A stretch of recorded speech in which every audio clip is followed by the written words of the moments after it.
Hey, welcome back to Money on the Go, where I talk about all things money. Now, I am inside today because I didn't feel like fighting the mosquitoes.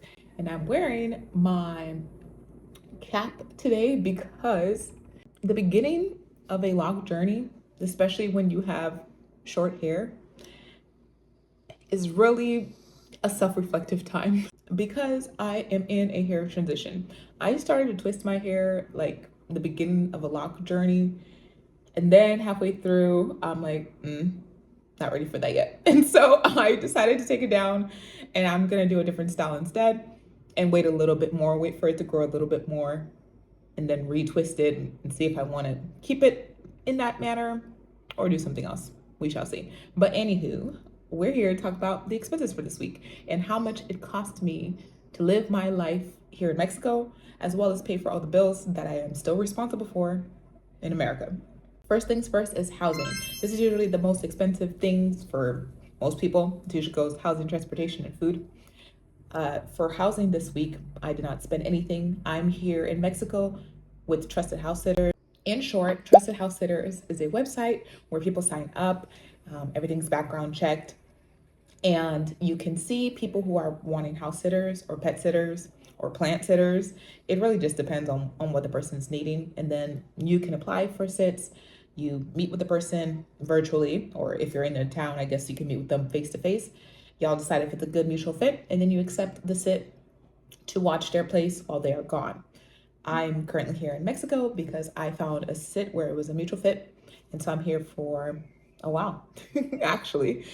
And so my housing for this week in Arizona, I didn't have to pay anything this week. Usually it's about $800, but this week it was $0. And so the total for housing this week, $0. For food this week, I did the radical thing of eating the food I bought with the groceries when I went grocery shopping last week. I still had enough to make things. I have the staples here, and so nothing additional out of cost for food. Now, I did go out with a person I am seeing, but they covered the cost for us eating out. So no food cost for me this week. For transportation, I did go quite a few places, and the total was $19.39 in pesos. That's a little over 335 pesos. Next thing is bills and donations. For this week, I had quite a few bills come out, quite a few subscriptions. I pay for CapCut, which is an editing software. They're still currently charging me $9.99 a month. I'm grateful for this because that's not the price. But that's the price I ended up getting locked in. And that is probably the price I'm going to keep with until my card expires. And then they're like, hey, here's the new price. But I'm going to enjoy it while I can. So $9.99 for CapCut. The next thing that came out is iPhone storage. I cannot wait to get a new phone with better storage. But right now, my phone does not have enough storage. And so I'm paying Apple each month $10.83. Next thing I have is my life insurance. I think it's very important for everybody to be insured because you want your loved ones to have something when you leave. I mean, well, most people do.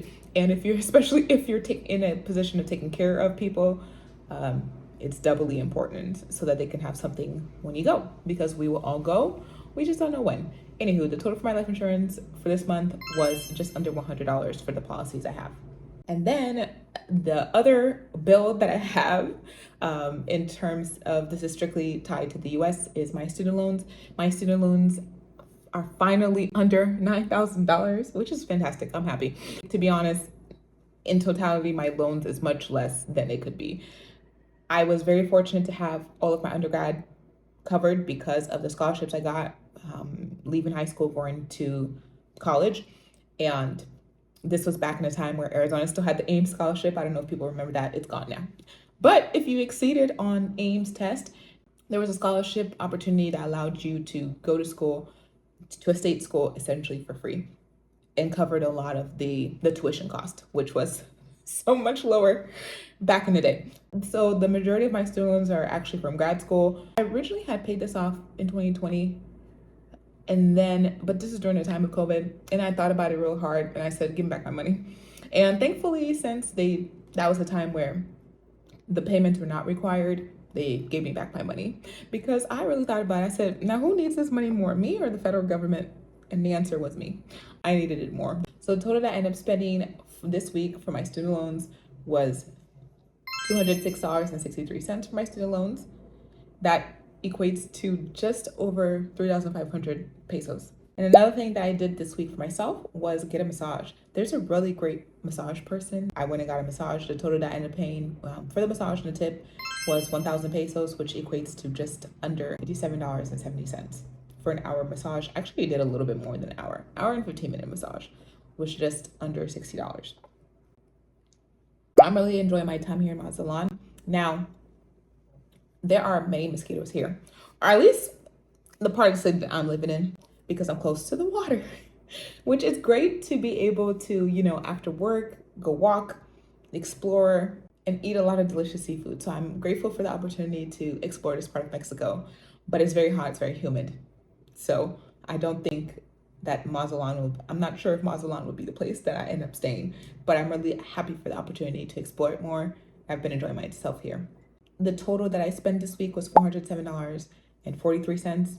It's just above 7,000 pesos. As always, please let me know what questions you have down below, and until next time. I know you could do it. All you gotta do is put your mind to it.